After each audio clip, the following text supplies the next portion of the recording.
the audience out there, I would like to introduce our esteemed panelists. We have on the panel Lieutenant Colonel A. Sekhar, soldier, educationist, and education consultant. Hi, sir. Hello. Yati, how are you? Great to I'm be good, here. sir. Right? Yeah, very worried that I'm only male member in the panel. I'm scared of all of you. No, sir, you need not to be. Next, we have Shilpa Mehta, founder director Paradise School, Goa. Hi, Shilpa. Hi, Yati. Thank you so much. Hi to the panelists and webinar audience as well. Hello.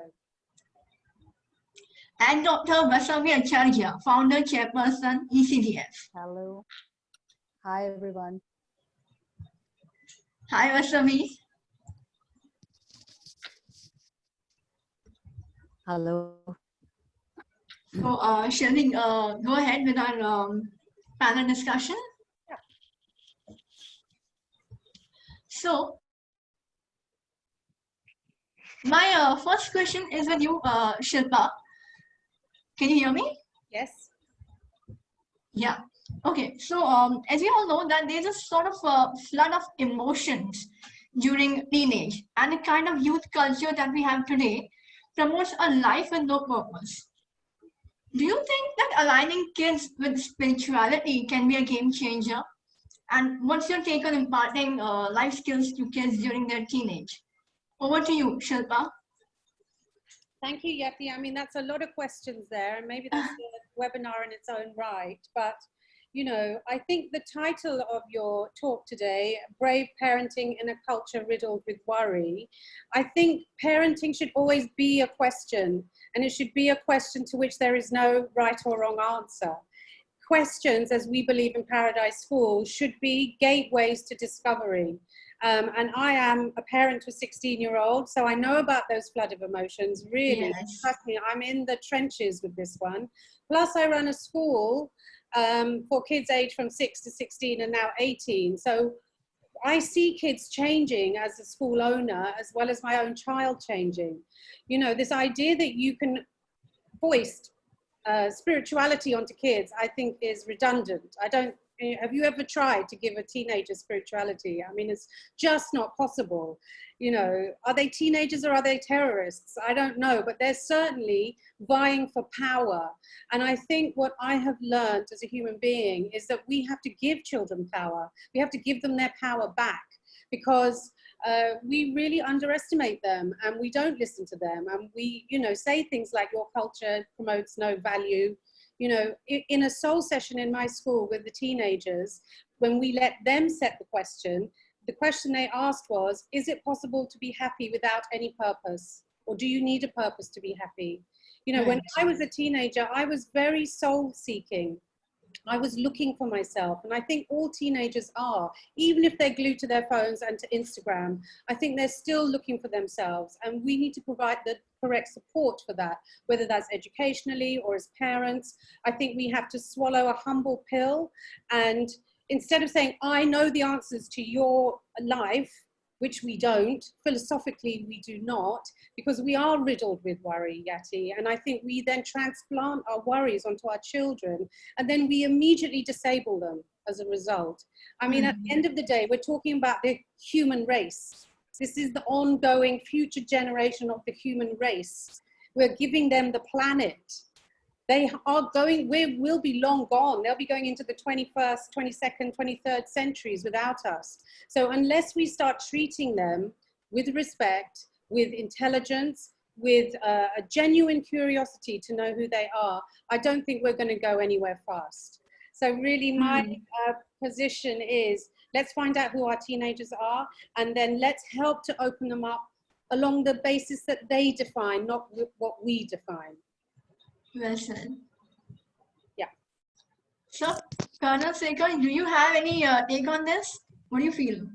Yeah, yeah, greatly. Broadly, I agree with what, yes. Good evening, ladies and gentlemen. Good evening to everyone present here. What Shilpa says, foisting anything on anyone is something which I have my serious reservations about. That's one part of it, Yati.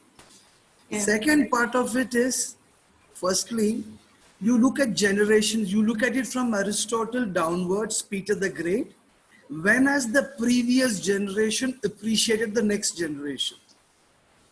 1500 years back, 2500 years back, I did a piece when I saw articles, when I showed it to them, look at the youngsters of today. They don't care, they don't respect their elders, blah, blah, blah.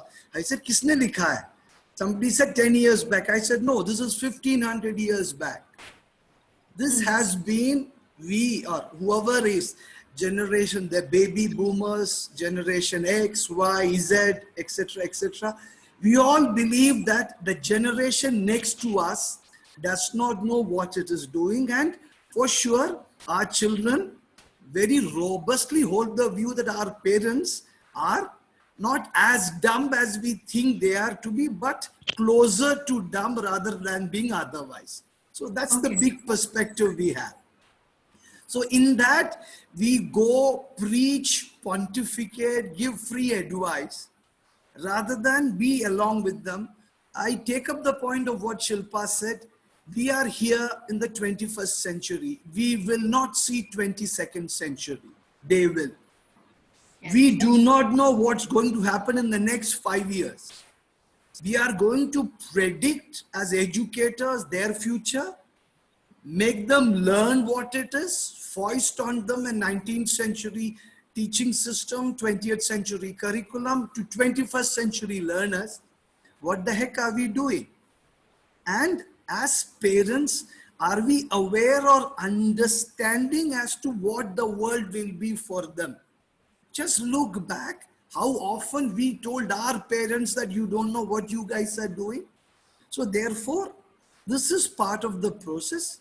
With internet, social media, Instagram coming into play, things are moving faster. There is a distractive element to whatever they do, but I did a webinar with about 150 youngsters just a few days back. The energy, the enthusiasm, the thoughts, the ideas they came up with, and they had their own share of mindfulness and spirituality. Imposition, a strict no, spirituality through an atmosphere making them understand non-invasively a big yes. And also, let me provoke you by saying, brave parenting is, to my mind, an oxymoron. We'll talk about it a little later. Thank you. Back to you, Yati. Yes, sir. Masavi, my next question is to you. The first 13 years of a child are the most critical years in terms of developing the core values and beliefs. So, how can parents actually help the kids to realize their true core beliefs and instill strong character and integrity in the children from a young age? What's your take on it? Well, Yati, when we talk about core beliefs, core belief is basically about ourselves, about other people, and the world we live in. And it determines how one perceives and interprets the world. So I would say it is a lot about the interpersonal and the intrapersonal personal skills and the relationships that we have, the that we have with ourselves and with the people around us. And if I talk about the positive core beliefs, I mean positive self-esteem, the confidence, the acceptance of oneself, uh, understanding of feelings, empathy, etc. So coming to your question about parents helping the kids to realize their core belief, because I am an early childhood educator and I am with children in the early years, say from 2 years to 7 years, 6+ particularly.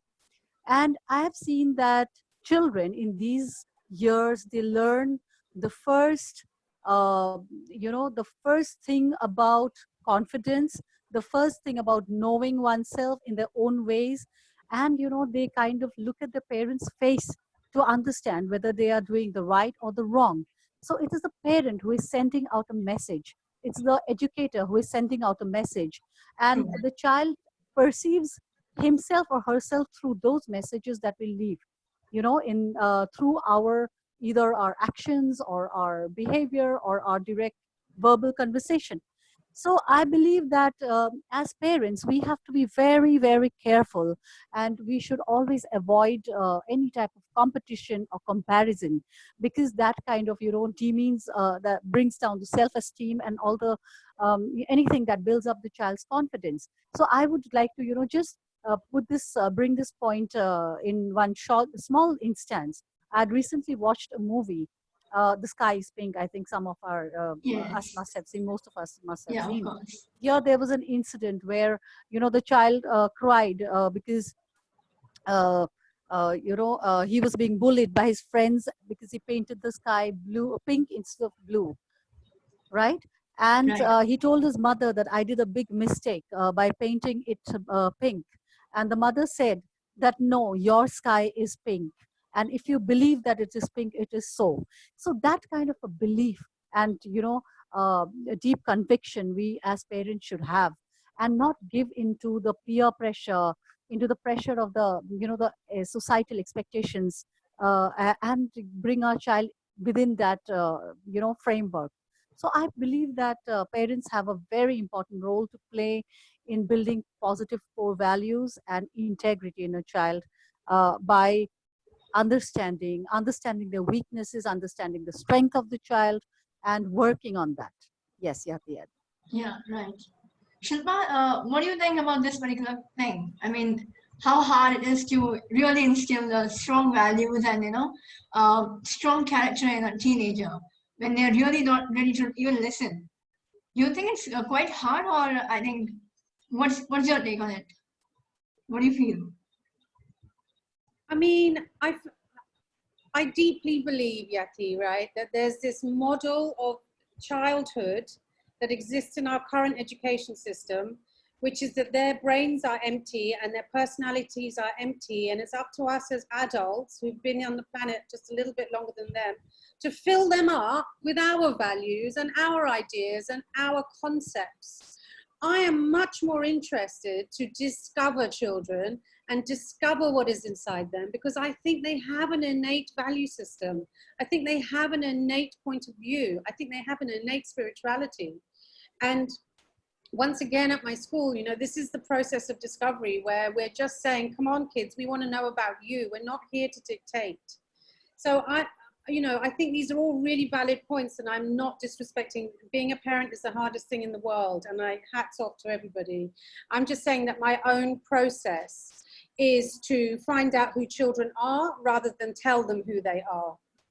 Right. I think when we do that, discover beauty, truth, magnificence, tremendous humanity, and I would much rather be humbled by their humanity than me telling them how to be human, because I'm still discovering myself. How am I going to tell them who or what to be? True. Yeah. Kanaseka, what do you feel? Oh, truth, beauty, and goodness is what I remembered when Shilpa was talking about it. It's a book by Hart Gardner, Truth, Beauty, and Goodness. Right, we are seeing a lot of questions also coming in that you can take sir. up. Many are being shot. Yeah, there is. I have a lot of understanding of where Shilpa is coming from, but to allow children to discover themselves and leave them free is often the bravest form of parenting, if you think about it that way. Agree. All right? Completely agree, sir. So what happens is we have our thoughts, we have our beliefs, and we believe, our children are often always scared of sharing their parents with their peer group. So the term they use is, are they cool dads? So far I've managed to be a cool dad, but it doesn't take more than 30 seconds for us to become uncool. Yeah, their own value systems, what you say. I believe in the Ananda, Jigyasa, Sadhana, Shraddha. The Ananda is the joy initially you have. Jigyasa is the curiosity. Sadhana and Shraddha where you go beyond the guru, beyond what you have learned, and become a citizen, become an adult by yourself. Yes, it is important that, I will nuance what Shilpa said, important that we provide the right scaffolding for what children are doing. Scaffolding is the right term. And I also have a lot of time for what Dr. Vasavi said in terms of being role models and showing them what the values are. But I differ on one aspect, that the values change over a period of time. The concept of universal values are very limited. Beyond that, today, earlier on, the phone calls on landlines were important. Today, Facebook passwords are more important. The trust factor comes in. It changes. Then we had the initial mobile. Today, hardly any youngster of, at least I have two millennials, they wouldn't come near a television set even with a barge pole. They are into their over the top, whatever they want to do. So there is a different set of pressure points in their minds. So can we integrate the very best of what we have and understand the very best of what they have, so that the Sufi concept, the integrated concept, they become what they can be in the best optimized manner. Forcing rarely works. Authoritative parenting is what I would prefer. Shilpa would have a different point of view. As a 4G, I am expected to be an authoritarian parent. I wouldn't think so. And equally, even more importantly, at the end of the day, these children in today's India, where 56% of Indians are below the age of 26, 25 years later, we will have the highest number of over 50-year-olds in the world. So it is in their interest to develop the right kind of values in terms of what it is. And because of Corona today, pre-Corona, today, present and post, a lot of things will change. How we define our value system, what is learning, what is education, and the way children will question us. And the simple question, your grandchild will say, Tata or Grandpa, why have you made a mess of this earth? Why have you made it so unsustainable? Why can't I not have a bath more than twice a week? Why have you besmirched this world for us? We don't have answers, and we believe we have done it right. That's a whole load of, sorry for the language, undiluted bullshit. We have made a few things right. We have made a lot of things wrong.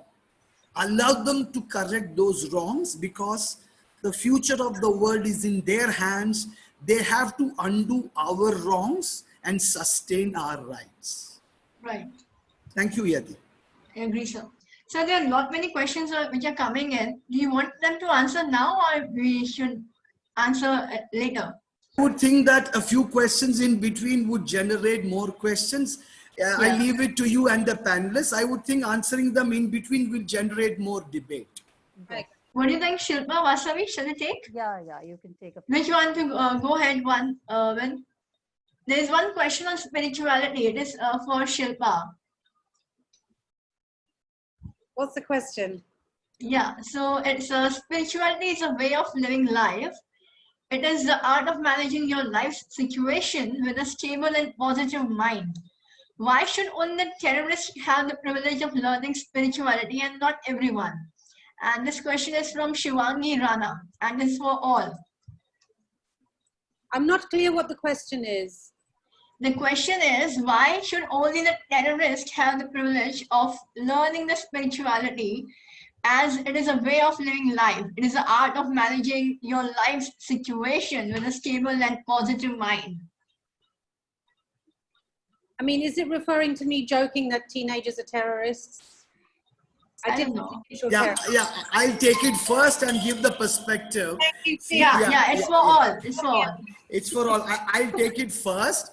See, the point she mentioned was spirituality per se is what we are all for. Mindfulness, spirituality, whatever you want to say. And you're talking to me, we believe in the MMGC concept, Mandir, Masjid, Gurudwara, Church together in terms of religiosity. So a lot of things, spirituality is beyond religion. The concept she tried to understand, she tried to explain was imposition of spirituality. That's where she came from. And this, the term terrorism, etc., I think misleads the substance of the conversation Shilpa made. Spirituality is for all of us, each one of us. There is a lot to move forward with it, but the the attendee has misunderstood what Shilpa has tried to say. Shilpa, over to you. Is there any other questions then? Many. I'll read them out. My Yes, child, yes. my child is a first standard child. The thing is that whenever we are telling her, she could not understand. She's very angry. She always back answers my parents. I told her not to do it. She will not obey anyone. Please, please, some suggestions. Dr. Wasabi.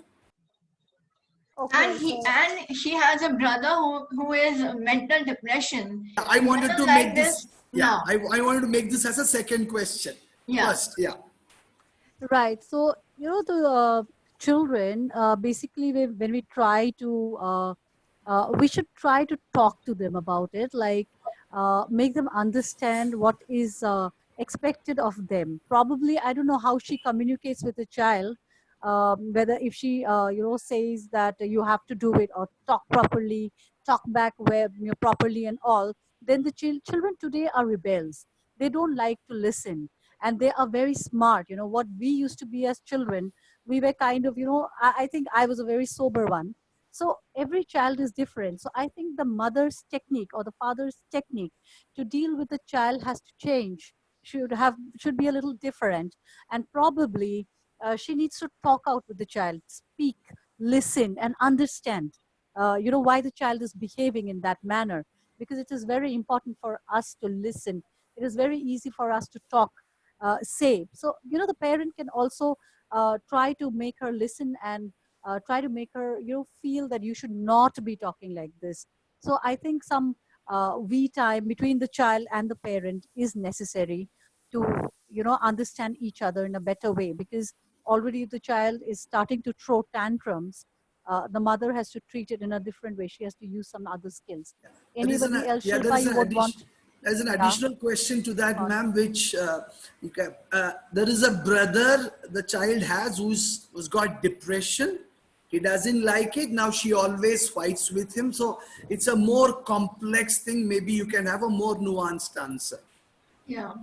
Right. She fights with, sorry, I didn't get the last part of it. She Yeah, fights with, with a brother who has got mental depression issues. okay. Okay. So we do not have a background to this. It's just, a brother with a depression. We don't even know the age group. So it's difficult to understand per se, without understanding the entire thing. But probably, because of the situation in the house, it can also be, we can also, I'm not sure if this is what I'm actually, if I'm getting it correct, but probably it is getting attention through negative behavior.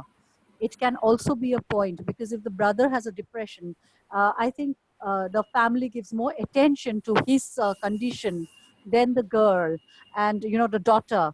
And so probably, that's a negative attention thing, behavior, which attracts attention. I think she's doing it for that. Now that she has become Yeah. a concern in the house, her thing is a concern in the house. I think she's enjoying that.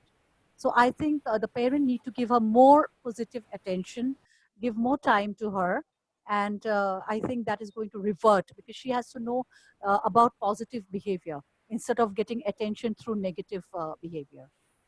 Yeah. Yeah. Great. Yeah. Yes, Yati. There is another question which I think we both will answer.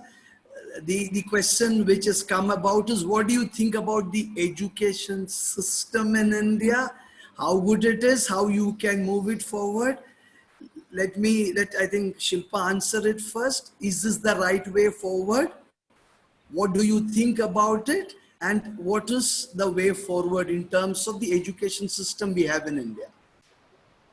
I mean, I don't want to generalize because I don't know every single school in India, and India has made a terrific contribution to the world in terms of philosophy, art, culture, intellectual pursuits. Amazing civilizations have come from India and are still coming. So that is dependent on an education system, and it's not my job to criticize other educators. What I am interested in doing is challenging the system behind certain ways of thinking in education. I think rote learning and memorization is over. It's over. And I think we've got to stop pretending that this is education. Memory is not education. It was relevant at one point, it's no longer relevant. We have the internet, we can get all the information at the push of a button. And now what we have to teach kids is what to do with that information, what to do with the 30,000 Google search results that you get, right? So at our school, we teach the internet, we teach digital literacy, we teach digital etiquette, we teach about the dark side of the web and the light side of the web, and we show children how to use this very powerful mechanism in their hands, which is literally in their hands, literally in their phone hands, how to make the best use of that and how to behave in a humane way with all this technology. So I just would encourage schools in India to use the real tools that are available for children's knowledge, which is the internet, which is computers, which is technology. And I don't think it's a dehumanizing process. I think it's a humanizing process to use this. I don't think it makes us robots. I think it makes us extremely aware. It brings people together. We can create communities. We can create positive change using the internet. So I would just say, let's stay open to the new and let's use the internet as an educational tool. And I think everything will change then for the better. If we can orchestrate that as adults in a really clear and concise way, that should be our role.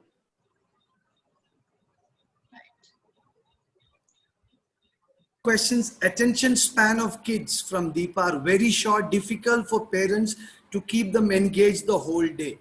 How to engage the child on a daily basis? Second is, how do I keep my child engaged? Another question. The third one is most interesting. I think we'll share all of us. The teenagers, when corrected, stop talking to the parents. How do we handle it? Yes, I think Dr. Vasavi, you can start. Yeah, for attention span, I think the age of the child or the kid is not mentioned, right? There's no age. Yeah, it's not mentioned here. Attention span of Right. kids, Kid. general. Yeah, so Generally, basically, yeah. so basically when we calculate attention span, it's the age into 4. So if the age is 2 years into 4 to the 8 minutes is the attention span.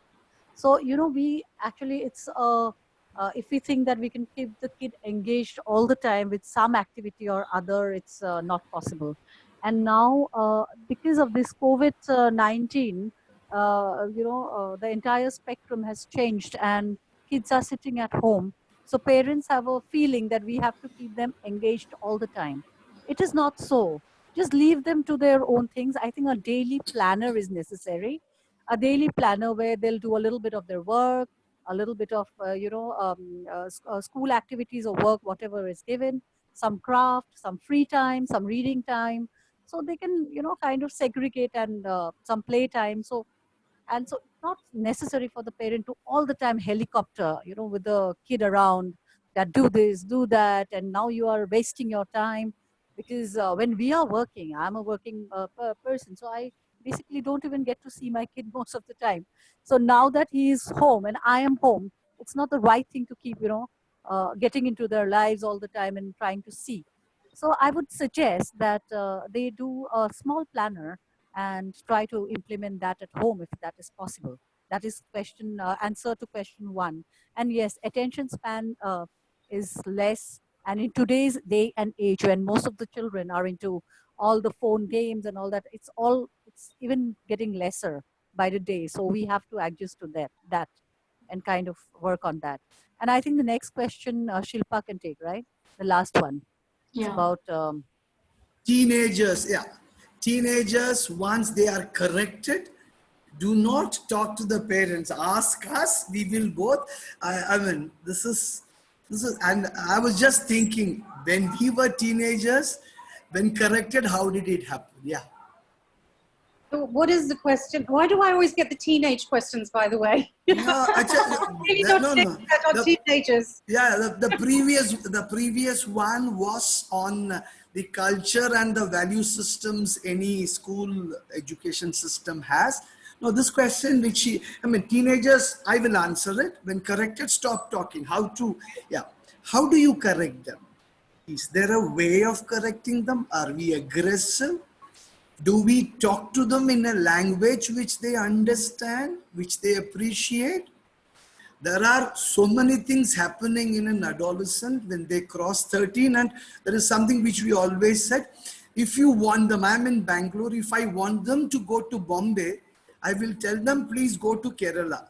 You can expect them to do the opposite straight away. That's the generic thing we would say. How do we connect with the teenager? In a method and way which he or she understands. And understanding means correcting them in a non-invasive manner. Often, 9 times out of 10, when we are questioning, interacting with the teenager, the bossism, the authority of the parent just about dominates. Their point of view is rarely heard. And in India, FaceTime, log kya kahenge is much more important than really understanding your child. I've seen a great example of 2 youngsters in a mall creating an incredible shouting environment. They were crawling all over the place, wanting something they wanted. For once, the parents refused to entertain them, risking a lot. After a while, the children kind of calmed down. On the other hand, we saw 10 more. The moment the child started showing some of these anger symptoms, they just give in. So the young person realizes that I can get away with a lot more.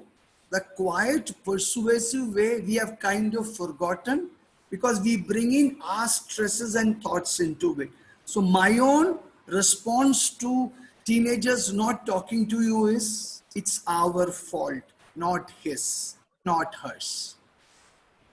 Shilpa, I have answered your question so that you cannot accuse anyone of foisting teenage questions on you. Yeah. How to impose digital etiquettes to children of different age groups? Shilpa. Yeah, I think these are really interesting questions, you know, and it's something that we pursue actively and dynamically at our school about. These are the questions of the 21st century. How much screen time? Should they be allowed? Should they not be allowed? It's the thing that stresses parents out the most. But there's a few ways I'm going to answer this, okay? Number one, what is your screen time as an adult? I know my daughter can't get hold of my attention if this is in my hands, because I am busy, right? And they are busy as well. And I don't think we can be hypocritical about this. I cannot say to her, don't use your phone when I've got my phone in my hand. We are all victims of phones and screen times. And I think we need to be really honest about that. I think families should impose, you know, bans on screens like dinner time from 6 till 8 or 8 till 10. No screens, put your computers down. It's a hiatus, you know. Everybody just has to down tools and face each other. So I think these are problems for all of us, not just for kids. I think what parents worry about is what are kids doing on the phone. Something Sugata suggests, which I think is interesting. I don't know if I buy into it completely because it's not practical always, but kids should always be on a big screen. That's why Soul questions are always on a big screen that children can gather around and collaborate together. So they're not going into dark corners. They're not going down some weird rabbit hole of inquiry. You know, it's really this kind of, it should be a public space, not just a private space for yourself. This thing about attention span, I mean, my attention span is 0. I used to read books when I was little. I cannot read barely like a newspaper article. I get bored halfway through. My attention span is shot to pieces, right? And now, so I'm being honest that this is my attention span. How can I then say to a child, you have to read books, and I'm not reading books. You know, I listen to books now, I don't read books. In China, I saw a shocking report, news item. Now what they're introducing in schools, because China wants to lead the world in artificial intelligence, right, for their society and in education. Now kids in schools, these test schools, they put on these headbands that measure their brain activity, and there's a little light at the front that's either green, red, or blue, whatever, indicating the child is focusing. The child is not focusing. The child is offline and doing something completely different. These results are like fed into the data on the teacher's screen, and then those results are WhatsApped to parents. Yeah. Now, for me, I know some parents would be rejoicing at this, Yeah. saying, please shall install the system. I would completely reject that.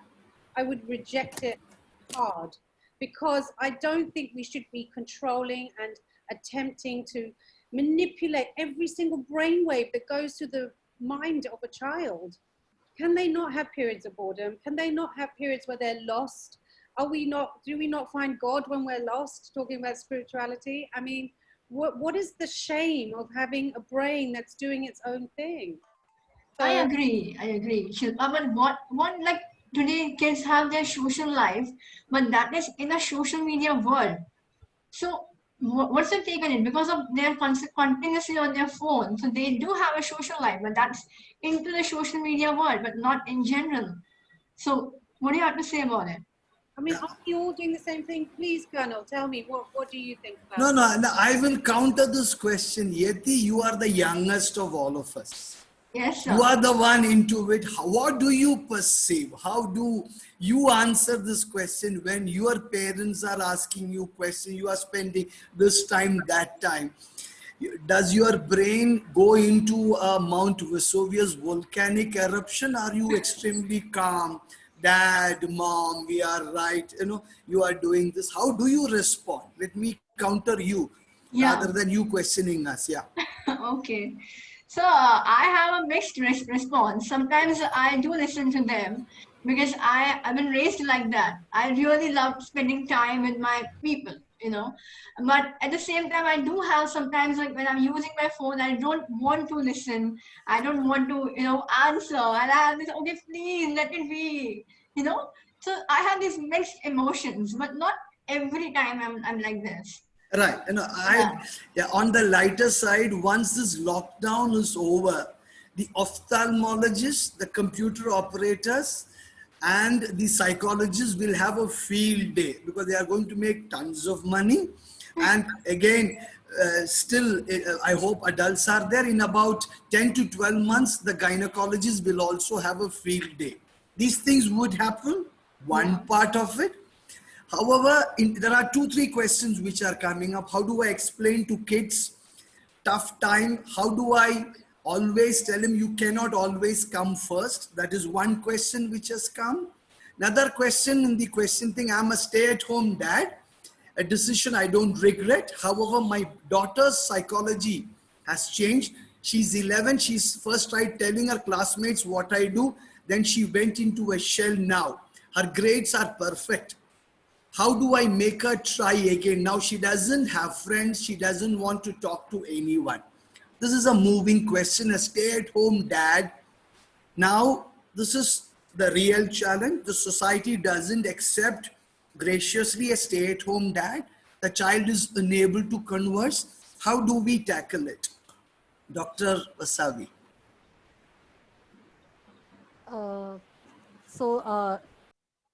Can you just repeat the question? I just didn't get it properly. I am a stay-at-home dad, a Right. decision I don't regret, positive. Okay. However, my daughter's psyche seems to have changed. She's 11. She first tried telling her classmates what I do. Then she has gone into a shell. Though her grades are perfect, as it used to be, she has got no friends. Nor does she wish to talk to anyone in the school. What do I Okay. do? So, yes, this is basically, the societal framework or the role plays, or, what is the expectation we have, right, in our society. So he's a stay-at-home dad. Probably, uh, she finds she's 11, so she's not that grown up, and then it's her. Basically, everybody has their own character, personality. So probably she doesn't talk much and all, and she doesn't find the situation very good. Probably that her dad is a stay-at-home dad, and others are working, and this and that, and probably that is affecting her a bit. But I feel that you know, the things that we need to come out of all of that. You know, we need to come out of what we are expected to do or expected to be. So we need to break that, you know, the divisions. Like a woman needs to, I never cook, so sometimes my own son asks me, you know, all the mothers cook, why don't you cook? So why do we have those set expectations from a male or a female? So we need to work out of that, and I think the dad needs to talk to her, develop a friendship. And when Shilpa was also mentioning about the teenagers, I would say, you know, the teenagers don't suddenly become teenagers. They have crossed all those stages of life when they used to hold their parents' finger and walk and all of it. And you know, the parents need to develop that sense of friendship since a very young age. It's not developed suddenly when the child becomes a teenager. So the friendship, that deep sense of understanding, the respect for each other needs to be there from the beginning. Now, when I was a teenager and I went to study in Delhi University, and I used to be very, very serious. My mother told me when she dropped me, you know, that time we used to take the trains and travel. She dropped me at the train station and told me that don't be so serious. I'm sending you to Delhi. You enjoy. So she had given me that liberty and, you know, that freedom to do things. So when I feel that that friendship is very important while your child is growing up. So this parent, the father who is now a work, you know, either he's working from home or he's just at home, he should develop a sense of friendship because it's not too late as yet. Anything that Shilpa might want to add to this? I'm sort of interested to see how Yati's thinking about this webinar. That are we attempting to create some frameworks around this brave parenting? Is there anything else that we need to be looking at, do you think? I think we're almost covering all the points. The main concept, the main understanding is that how can we actually help the young parents when related to all these important topics which we are covering. Although there are few more like kids are becoming more vulnerable towards cyber crimes. So I really wanted to know how we can tackle it and how young parents can really, help their kids to be safer from not, being caught in that cyber crimes. What's your take on it, Shilpa? I mean, I don't know what you mean by cyber crimes. Cybercrime is when they're using Instagram or Snapchat or something. There are many things which are not at all cool, and they get engaged in it. Their privacy get leaked and it get hacked, and some different kind of things happen which are not that good, and our kids usually get affected by it, which is very obvious. So how you feel that you can take in charge of it and you can control it, and you can help the kids when from not getting into it. In getting caught in those traps. I mean, again, Yeah. this is a really relevant question, and I think schools should be addressing it. We shouldn't be ignoring the fact that kids have phones. We should be completely cognizant of that fact and say, what are they doing in their phones, and how can they do it safely, and how can we understand what is the internet, right? Right. What is your identity online, and how does it relate to your offline identity? Because kids now have been brought up in a digital age where their whole entire lives are online, right? Yeah, right. So that has massive compromises so many things for them, especially when, surveillance capitalism, it's like you are now judged on who you are online. Exactly. And I think we have to make children, teenagers, young people very, very aware of this, and that can only be done through education. I mean, education has such a fantastic role to play now.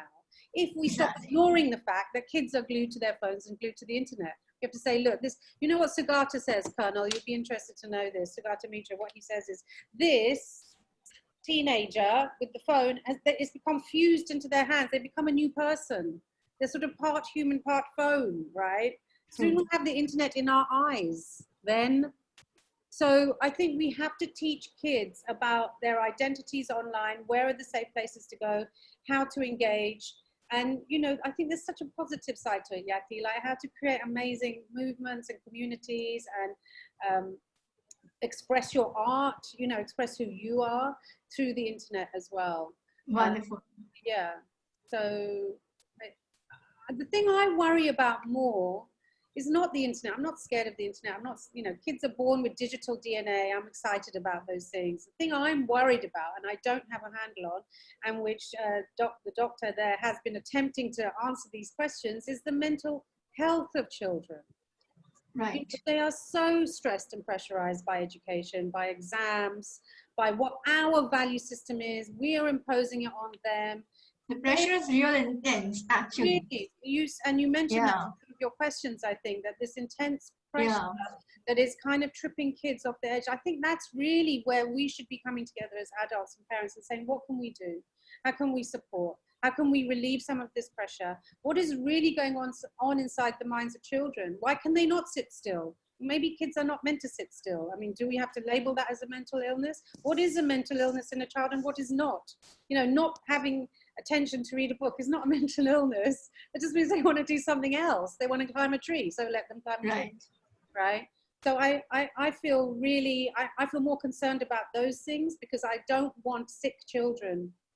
I want healthy children. I want happy children. Right. I agree. Yeah, I have a different point of view on this. First of all, children are stressed is understood, but we are also, as parents, we are not brave. We are bringing up chocolate cream babies, chocolate cream children. We do not want them to be resilient. And this talk that children are far too stressed, Shilpa, I disagree with you.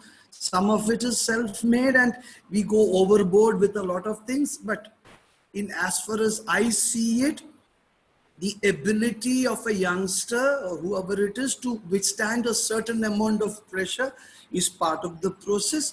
And I always define what, say you have a school which is among the high-end schools, say you take it in Delhi, which is air conditioned, etc. They go for an excursion.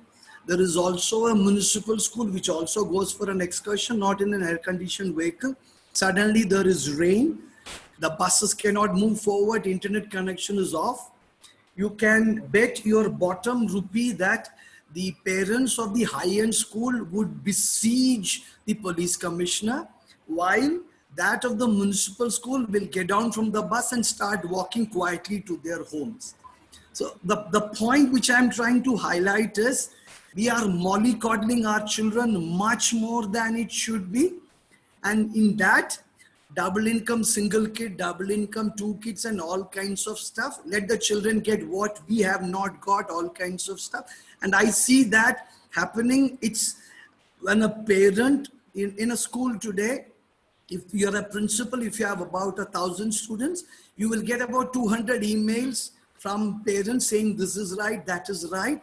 There is a lot of things which come into it. So I, for one, have this stress issue, I think, is overblown.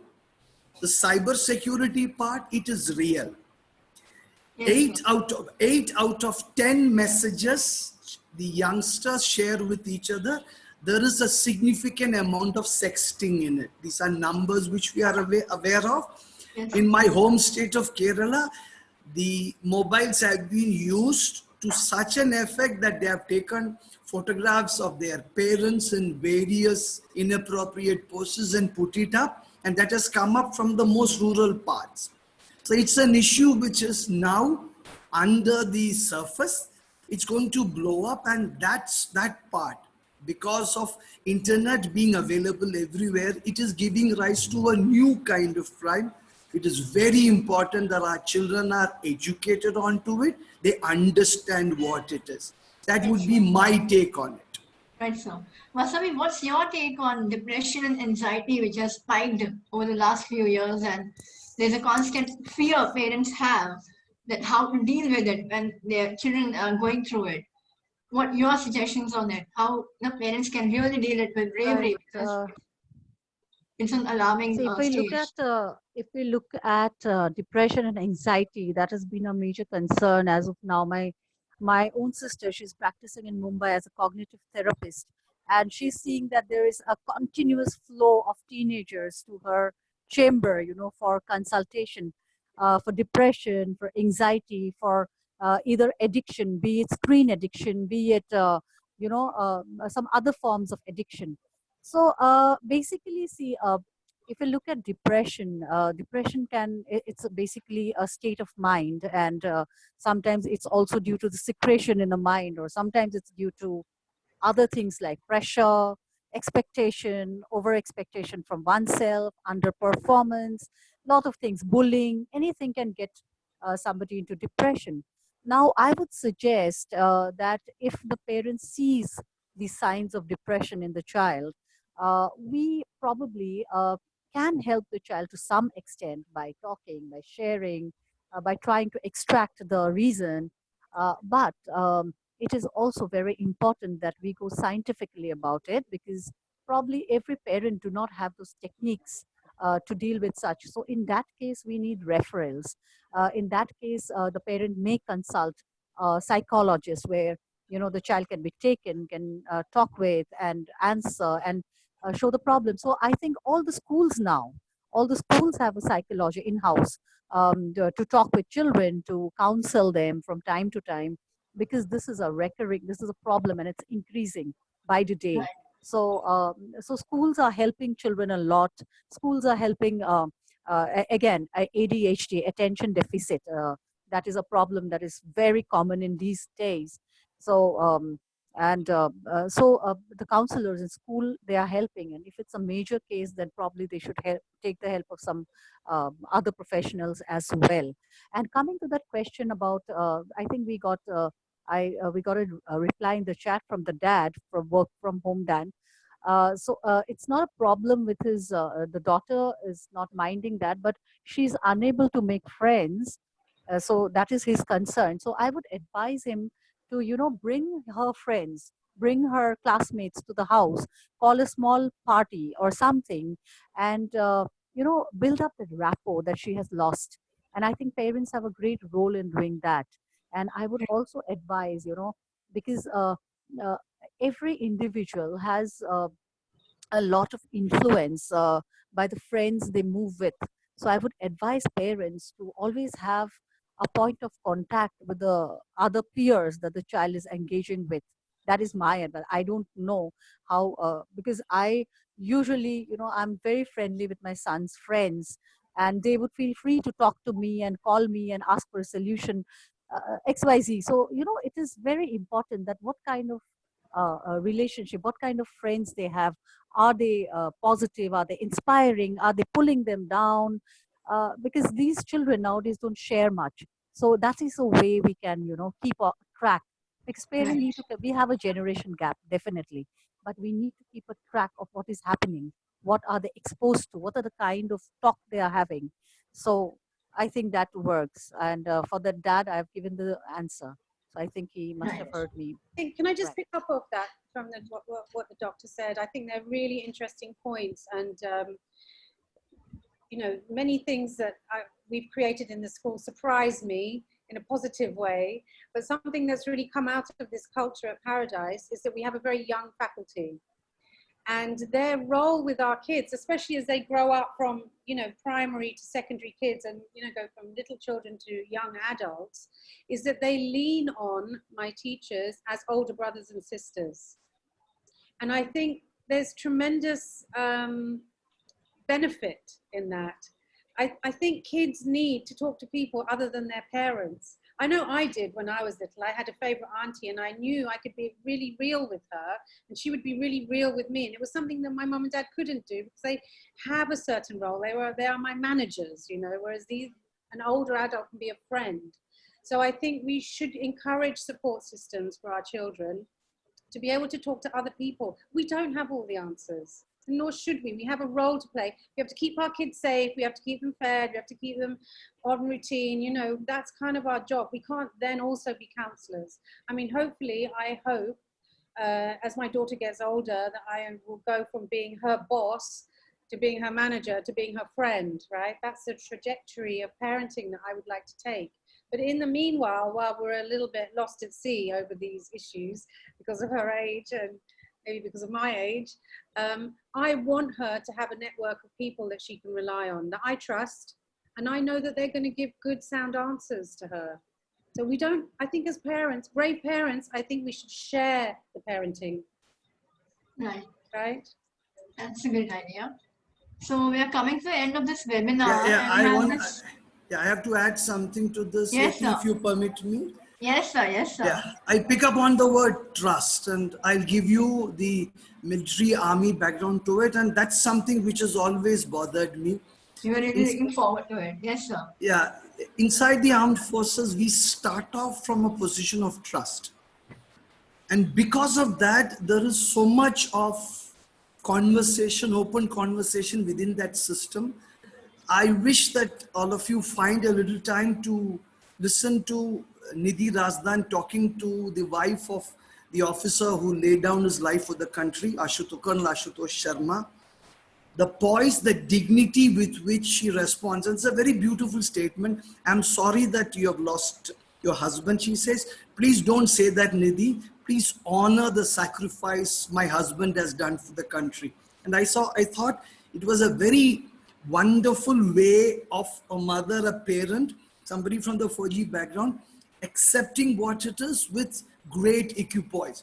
So the point I'm trying to highlight is the trust factor. And I, for one, from personal experience would say inside the army, you are trusted fully unless you prove otherwise. You come out of the army, the first thing you say is, Admi, let him prove himself. Till then, we are a low trust country. And because of that, a lot of these issues come into play. The instinctive trust we have between human beings. Yes.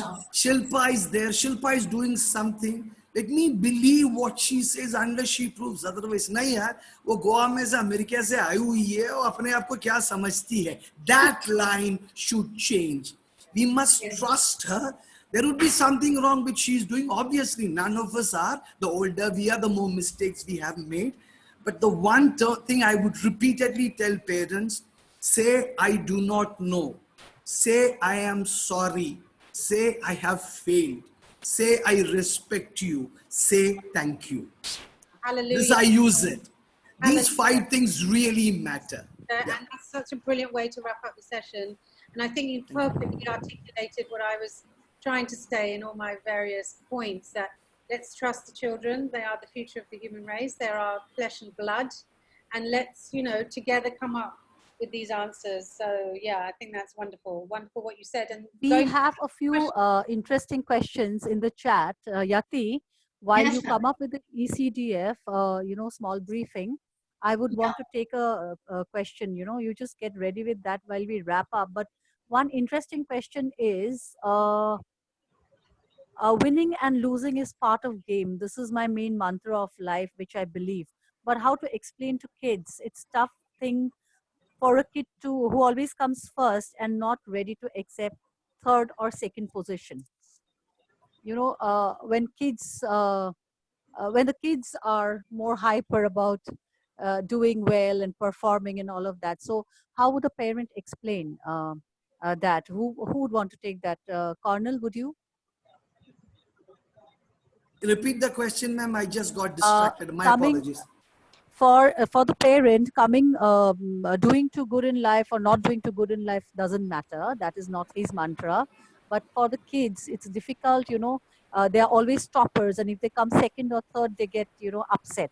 So how to make them understand that it's not about being first in everything, Right, it is. See, the point is the first thing which it comes up, we will have to look into ourselves how we do it. Are we giving the child over credit for coming first?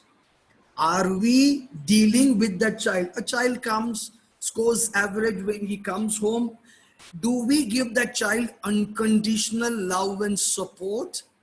Even if when the child scores the 10th rank or the first rank? Because I myself have faced it. I used to score 100 out of 100 in maths. I came second. My dad wouldn't sign my progress card. He said, you are a second ranker. I come first rank. I get 49 out of 15 maths. You have lost 1 mark in maths. I won't sign the progress card. This is the reality how we look at. And there is this, one of the great insights when I was formally running schools, when we talk to children And when we did a survey of over 1,000 children, was the comparison factor. It seeps through, it comes through. So I have, even if the parents say directly that we are not bothered about it, we will have to look into it even more so. What is the interaction? Second part is, if the young boy or a girl is going overboard with coming first rank or otherwise, get him to places where these things do not matter. Explain to him, make him understand. Tell them that whether it is Mark Zuckerberg or Bill Gates or Steve Jobs or Abraham Lincoln, there is more failures. And I always use this term. Virat Kohli gets right 54% of the time, 46% he fails. He's gone into depression. He has seen a lot more. There have been any number of mentors who got him straight. So therefore, there is a lot more to failure and the understanding of it. This first rank nonsense is the biggest piece of idiocy I see. This officer who sacrificed his life for the country attempted to join the army 13 times. And if all toppers make it right, there is no space for the people who are coming 10th rank. And there is a fantastic study by Harvard Business School, Clyde Christensen. There were toppers in Harvard Business School. After 5 years, they have made tons of money. After 10 years, 20% divorces. After 15 years, it comes close to 40. After 20 years, they say, after first rank, what is the purpose of life? Why am I living? Rather than doing that, give them the power of tolerance, patience, understanding, empathy, and make sure that, to my mind, the biggest challenge for us as educators today is patience. Amazon wants you to buy something within a minute. Otherwise, the mother and father you are going to get free, you won't get it. Google gets you results in 0.005 seconds. Patience and reflection, the key to the kind of school Shilpa is running and aspires to make it pan-India. What Shogata Mishra sir says, can we have that patience coming in? That's what I would recommend. Right, sir. Agree. Yati, can I make a suggestion? Yes, yes, please. I think next time we should do this webinar, but with kids, telling us parents how they would like to be parented. Right. We'll definitely have one. Yeah. For sure, you should have at least for a minimum bulletproof jackets. All right. So let me just give a small brief of about ECDF, that what ECDF do, right? So ECDF is actually Early Child Development Forum, and it's an initiative by DNA Foundation for Children and Women Development. The mission of ECDF is to empower parents, educators, and other stakeholders who work for children in their early years through seminars, webinars, workshops, and conferences and training programs. And ECDF reaches out to children from the economically and socially disadvantaged sections of the society through the charity programs. So we believe in to join together in the common goal of providing the best practices of early childhood education and care, and the world will be a better place for the children today in the generations to come. And here we come to the end of this wonderful session with our knowledgeable panelists, and I would like to thank them for accepting the invite and enlightening us all. And here comes to the end of the beautiful and interesting session. Hope you all had a great time. Thank you, Yati. Thank you so much, Doctor. Thank you, Colonel. Thank you. Hasta la vista, everyone. Stay home, stay safe, and keep learning. Oh, thank you so Love much. you, everyone. It was wonderful, great. And if that bulletproof jacket session is going to happen, I am game for it. Okay. Done. Okay, thank you. Thank you to each one of you. It was wonderful. Great. Cheers. Thank you. Yes, sir. You please apply to NDTV. You have a job as a moderator. Cheers. Oh, God bless you. God. Thank you so much, sir. Means a lot coming from you. Okay. Namaskar. Thank you so Bye-bye. much. Thank you. Namaste. Bye. Take care. Bye.